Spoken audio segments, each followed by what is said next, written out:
crow is a colloquial idiom used in some English-speaking countries that means humiliation by admitting having been proven wrong after taking a strong position.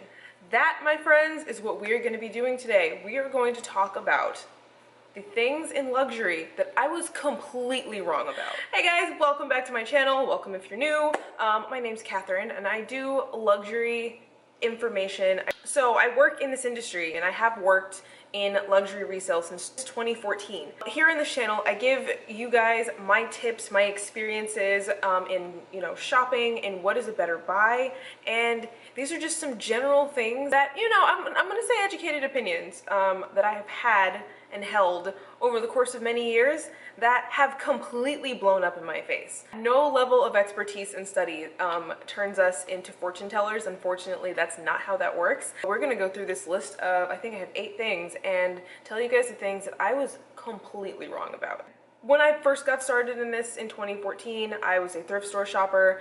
I was a $10 outfit challenge. Designer was not even on my radar in any capacity. I thought, logos were overplayed, etc. Like, I used to be that girl.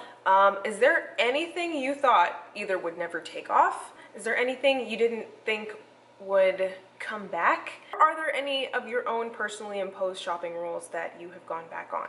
So answer those questions down below. I'm curious to see your thoughts.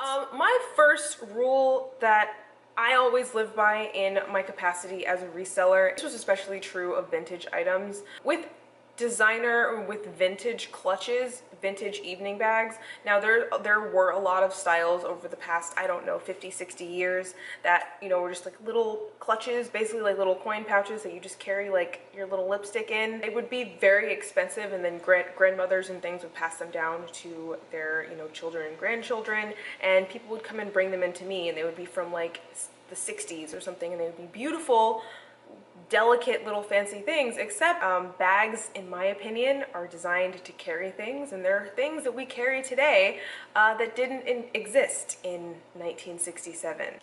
Case in point. So my rule of thumb was always, if it doesn't fit a cell phone, it's worthless. Last year, Jacquemus came through, apparently. Just because it doesn't hold a phone, just because it doesn't really hold much of a function at all, doesn't mean it's worthless for some reason. I don't know. I don't have an explanation for this, but I guess I was wrong. I was wrong. Silly me, I thought that functionality was important to people. I'm always willing to adjust my opinions based on new evidence. People are lining up to buy Altoid tins with straps right now. So you know what? Whatever. I was wrong. I own it.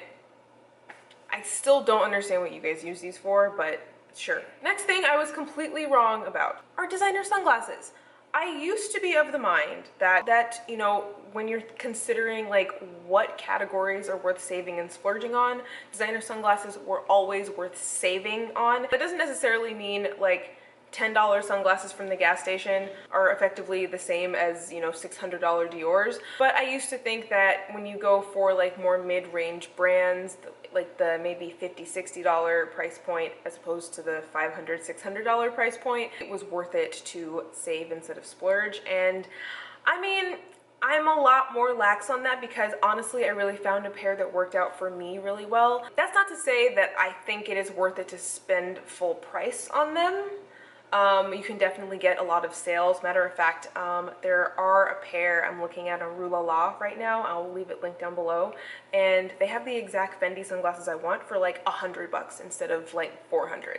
That's sort of how I'm feeling now. I think designer sunglasses are worth it. I find a really flattering and cool style, but if you get them on sale. That is I guess that's kind of like a small caveat I'm making, because I do still not believe that they're worth $700.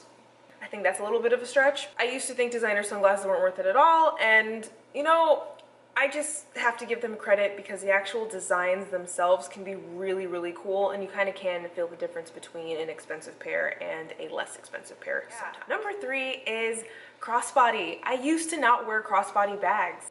What happens to me is that when I wear a crossbody bag, especially if it has any sort of like weight to it, I get like the whole like boob sandwich deal, and I just really don't like how that looks. I generally would prefer to carry things on my shoulder, But, you know, in the last year or so, I've been walking a lot more and having to carry stuff, and, you know, there's just something to being hands-free. So I know all of you guys said it when I put out that video, and I didn't think you were wrong. I just said I really didn't like the way that it looked, and, you know, for the sake of vanity and not wanting boob sandwich, I was gonna skip out on the crossbody, and yeah, I'm beginning to care a lot less about that. Monogram with black trim. When I envisioned this in my head, I thought it was gonna be cool, and then I started to see it, and I feel like it doesn't work. I don't know why. I'm not a fan, and I really thought I was going to be. Like, to see the classic Louis Vuitton canvas with the vachetta, obviously, is, you know, that's classic. But I thought that, you know, having a more carefree option, you know, to bring in a little bit of black might have been cool, might have made it a little bit like tougher and more edgy. But, you know, now that I see it, the way that it's been implemented, and I don't know that it's maybe the style of bag that I don't like, but I just feel like something about the black and the dark brown monogram, I feel like it just doesn't work, and I really just can't put my finger on why. Something about this to me clashes, and I don't know. When I saw that they were doing this for the first time, I was so excited for it, and now that it's been out for a few years, I'm just like,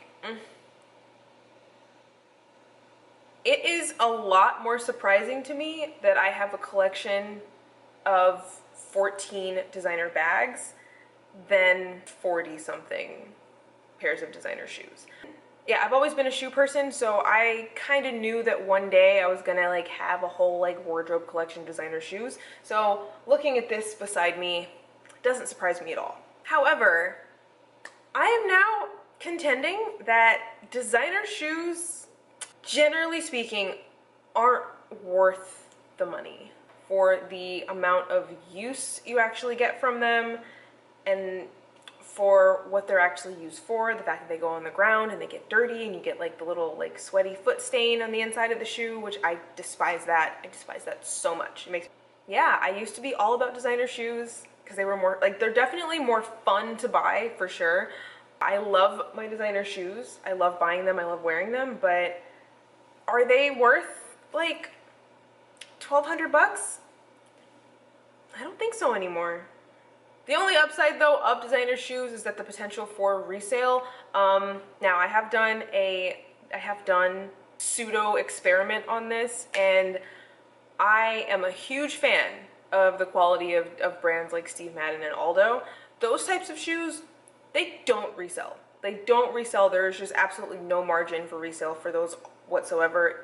Whereas with designer shoes, you can still potentially sell them for up to 200 sometimes more than that, depending on like the level of wear. So for the aspect of passing them on to someone and getting some money back, I do see value in that. So I wouldn't just ditch designer shoes completely and then just like buy up an entire wardrobe of Steve Madden, because you're pretty much resigning them to an eternity in the back of your closet, essentially. So make sure you love them, I guess. This is something I've just changed my mind about. I've always thought that buying used or buying vintage was the better option 100% of the time, and that's actually not true. You know, different strokes for different folks. I know that's a lot of the time the better option for myself, usually. However, pre-owned is not for everyone, and that also too doesn't mean like you're snobby or whatever. It just, if you want to have the champagne and ribbon experience, if you really want to go out and like, you know, celebrate a large occasion, you really just have an in with an SA. And also too, if you know, make more money than I do, who am I to begrudge you? Some people just really want a new item. They don't want an item that's been used previously. They don't want to deal with, you know, ink stains. They don't want to deal with the potential of odors. Like, I think I have like inordinate amounts of patience for pre-loved. It's something that I've devoted a large portion of my life to. Let me know what your thoughts are down below. I know most of you are team pre-loved, but if any of you are team new, then let your voices be heard, because I'm so genuinely curious about this. Using personal shoppers, basically having your items sourced for you. I used to be against this. I used to think that, you know, if you spend enough time in, you know, the back alleys of the internet, you will find your thing. And that may be true, but not everyone wants to spend the amount of time that I am okay with spending looking for purses, and that's totally fine. But the other thing too is that, like, so using personal shoppers and having your items sourced, you are paying for a service. You're paying for someone else's time, and you're paying for someone else's contacts and relationships to be able to get you the thing that you want to have. And yeah, I think that, you know, there is a market for that. I'm not part of it personally. I would rather do it myself. I'm not an above retail kind of girl. That's why I initially was like, no, why would you do that? But it totally makes sense if you really want one specific thing, don't want to make any sacrifices or compromises, and maybe it is worth it to add an extra 20% on top for someone to get it, to have it flown to you from Paris. All right, so were there any things on this list that you are dyed in the wool, not budging on? Is there anything that surprised you? Or, of course, is there anything that over time you've changed your mind about? So let's hear your thoughts down below, and hope you guys enjoyed this video, and I'll see you guys in my next one.